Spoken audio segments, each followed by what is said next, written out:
Oke, sekarang kita akan coba cari konfigurasi elektronnya nikel di sini. Elektronnya ada 28. Kita cuma harus cari tahu di kulit dan orbital mana sih elektron-elektron ini masuk. 28 elektron. Jadi cara yang udah kita pelajari sebelumnya itu, kita sebut ini sebagai blok S. Kita cuma perlu ingat bahwa helium sebenarnya ada di sini kalau kita ngomongin orbital di blok S. Ya kan? Nah, ini adalah blok D. Dan yang ini adalah blok P. Jadi kita bisa mulai dengan elektron berenergi paling rendah. Kita bisa mulai kerja dari depan ke belakang atau sebaliknya. Kalau mulai dari depan, pertama kita mengisi dulu 2 elektron pertama yang akan masuk ke 1s2. Jadi kita ngerjain apa sih tadi? Nikel ya. Nih. Jadi kita isi 1s2 yang pertama dengan 2 elektron. Terus kita ke 2s2. Oke, ingat ya, ini huruf-huruf kecil 2 ini nih. Ini artinya kita meletakkan 2 elektron ke dalam subkulit atau ke dalam orbitalnya. Terus, bentar deh, coba saya pakai warna yang beda-beda buat tiap kulitnya.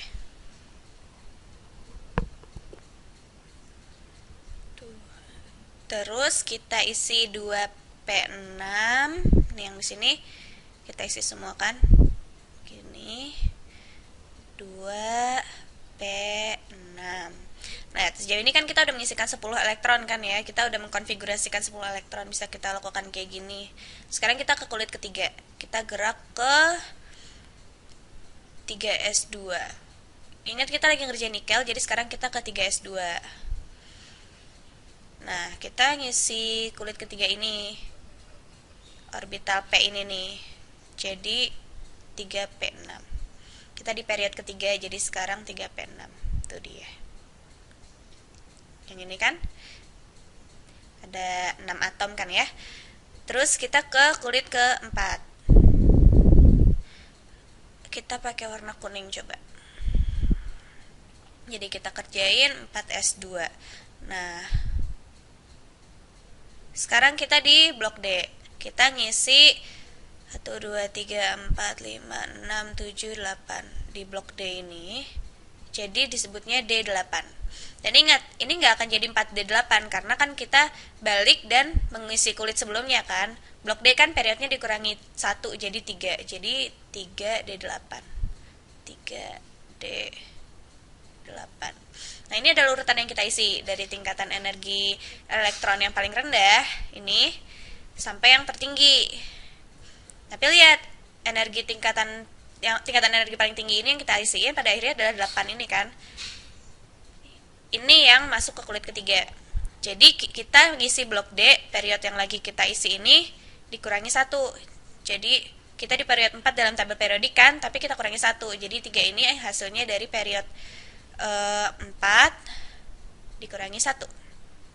Jadi ini adalah konfigurasi elektron untuk nikel. Terus kalau kita ingat elektron valensi, yaitu elektron valensi itu kan elektron yang ada di kulit paling luar, maka kita akan lihat ini nih di sini. Yang ini kan kulit paling luarnya 4. Ini adalah elektron yang akan bereaksi. Meskipun ini semua ada pada tingkatan energi yang paling tinggi. Ini yang akan bereaksi karena mereka lah yang paling jauh. Atau kalau saya bayangin ya, mereka punya kemungkinan yang lebih tinggi untuk Untuk ada jauh dari nukleus. Nah, cara lain untuk mengerjakan konfigurasi elektron untuk nikel, cara yang ini sebenarnya diajarin sih di kelas kimia. Saya sih lebih suka cara yang barusan, soalnya kita tinggal lihat tabel periodik dan lebih familiar sama tabelnya. Itu penting, karena dengan begitu kita jadi punya intuisi bagaimana sih elemen yang berbeda itu bisa bereaksi satu sama lain gitu. Cara lainnya adalah, nikel punya 28 elektron. Itu kalau dia atom netral. Dia punya 28 elektron karena jumlah yang sama dengan protonnya. Yang juga nomor atomnya kan. 28 ini kan cuma memberitahu kita dia punya berapa proton kan. Ini jumlah proton, dan kalau kita asumsiin atomnya netral, jumlah elektronnya pasti sama kan sama protonnya. Tapi kasusnya nggak akan selalu kayak gitu. Tapi kalau kita ngerjain konfigurasi elektron, kasusnya biasanya memang atom netral. Jadi misalnya nikel nih. Nikel punya 28. Punya nomor atomnya 28. Jadi kita bisa ngerjain konfigurasinya kayak gini juga. Kita bisa nulis kulit energinya 1, 2, 2, 3, 4. Terus di atas kita tulis S, P, D. Kita nggak bakal sampai ke F sih sebenarnya, tapi kalian boleh kok tulis aja F, G, H, dan seterusnya. Yang akan terjadi adalah kita akan ngisi yang ini dulu. Terus kita ngisi yang ini, terus ini, terus ini, terus coba saya gambar beneran. Yang kita lakukan adalah ini kulit yang ada, titik-titik ini nih kulit yang ada, yang warna hijau ini. Yang saya gambar sekarang adalah urutan yang harus kita isi. Jadi ada subkulit 3D, tapi nggak ada subkulit 3F kan? Nggak ada. Tapi ada subkulit 4F. Coba saya gambar garis deh biar lebih rapi. Dan cara kita ngisi ini adalah kita tarik garis jadi apa sih namanya? Diagonal. Jadi pertama kita isi kulit S ini, terus kita isi yang ini begini, ini kita isi diagonal juga, turun juga gini, ini juga diagonal, terus ini juga diagonal turun.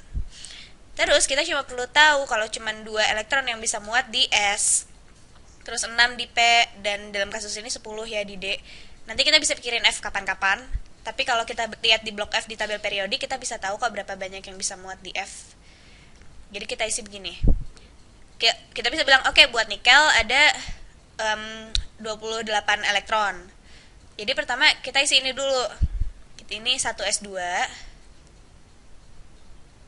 Terus kita gerak, kan gak ada 1p. Jadi kita gerak ke 2s2. 2s2 pakai warna yang beda deh.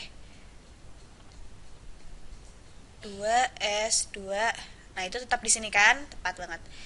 Terus kita ke atas, ke diagonal ini kan ada 2p6. Kita harus hati-hati hitung berapa elektron yang kita punya untuk kasus ini. Jadi sekarang kita udah pakai 10 elektron kan? Jadi kita pakai yang panah yang ini nih, ini memberitahu kita untuk bergerak ke bawah sini. Jadi sekarang kita isi kulit energi ketiga. Jadi 3s2. Nah, terus kita bergerak kemana selanjutnya? 3s2. Terus kita gerak ikutin panahnya. Kita mulai di sini kan gak ada apa-apa, tapi ada ini, jadi kita 3p6. Terus yang kita isi selanjutnya adalah 4s2. Jadi kita ke 4s2, 4s2. Nah, selanjutnya yang kita isi berikutnya apa? Kita harus balik lagi ke atas ini. Masuk dari sini, kita isi 3D kan? Nah, jadi elektron kita tinggal berapa untuk ngisi ini? Kita akan ada di 3D kan ya? 3D. Berapa elektron kita pakai nih? 2 tambah 2, 4, tambah 6, 10, 10 tambah 2, 12, 18, 20. Jadi kita punya sisa 8 elektron untuk dikonfigurasi. Nah, subkulit 3D ini dia bisa muat 8 elektron yang kita punya, yang 88-nya. Jadi kita punya 3D8. Nah, selesai deh. Sama kan jawabannya sama dengan yang pertama tadi kita kerjain nih, pakai metode yang paling pertama tadi. Kalau saya sih lebih suka metode pertama, karena kita melihat tabel periodik sepanjang waktu. Jadi kita punya intuisi gitu, elemen mana ada di mana. Terus kita nggak perlu terus-terusan ingat-ingat, oke, tadi udah berapa elektron ya yang dipakai untuk mengisi kulit-kulit ini. Ya kan? Kalau pakai yang ini, kita tadi udah masukin 2 lagi, kita harus gambar diagram yang susah. Kalau pakai metode pertama, kita bisa langsung pakai tabel periodik aja. Dan yang paling penting, kita bisa mulai dari belakang ke depan juga. Cara yang ini nggak mungkin sih, kita bisa lihat. Cuma lihat terus bilang, oke, elektron yang energinya paling tinggi itu pasti 38. Kulit energi tertinggi pasti 4s2 gitu kan. Nggak bakal bisa kita nemu jawaban itu dari cara ini tanpa lewat proses yang ini, yang complicated ini. Tapi kalau kita pakai metode yang ini, kita bisa langsung bilang misalnya kalau misalnya kita ingin tahu soal elemen ZR yang ini. Misalnya kita ingin tahu masalah elemen ZR. Kita bisa pakai metode yang mengisi semua konfigurasi elektron itu. Tapi biasanya kulit yang paling tinggi itu atau energi elektron yang paling tinggi itu adalah yang paling penting. Terus kamu bilang, oke, aku isi nih di 2D. Tapi ingat kalau di D kan kita harus ke satu period di bawahnya kan. Jadi ini 4D2 kan. Karena periodnya ada 5. Jadi kita bilang PD2 karena dia ada di period 5 kurangi 1. Terus sebelum itu kita isi dengan 5 elektron S2 kan. Di S2 jadi 5S2. Terus kalian bisa lanjutin ke belakang. Kita isi 4P6. Terus sebelum kita isi 4P6 kita punya 10 di D ya. Di D kan ya, Tapi itu apa? Tapi dia kan di period keempat. Tapi di D kita kan harus kurangi 1. Jadi jatuhnya 3D10. Terus kita punya 4S2. Ya ampun, berantakan ya ini. Kita punya 4D2. Nah, itu 2 yang ada di sini. Kita punya 5S2. Terus kita 4P6. Kita punya 3D10 tadi kan ya. 4 kurangi 1 jadi 3D10. Terus kita punya 4S2. Nah, terus aja kita kerjain ke belakang. Yang enak kalau kita ngerjainnya dari depan ke belakang adalah kita bisa langsung tahu, oke, mana nih elektron yang ada di kulit energi paling tinggi. Nah, kita punya ini 5 sebagai kulit energi paling tinggi si atom.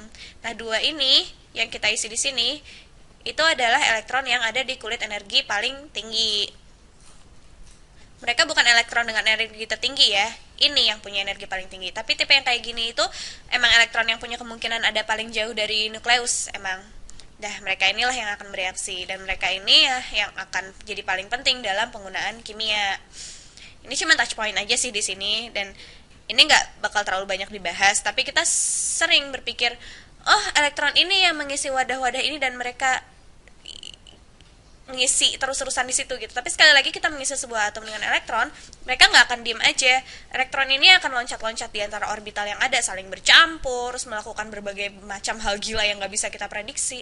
Tapi metode ini bikin kita ngerti kan seenggaknya apa yang terjadi sama elektron. Kebanyakan sih emang elektron biasanya reaksinya nggak macam-macam, jadi mereka tetap aja ada di orbital masing-masing. Tapi pokoknya poin utamanya gini nih, ini cuma untuk ngajarin kalian gimana caranya ngerjain konfigurasi elektron.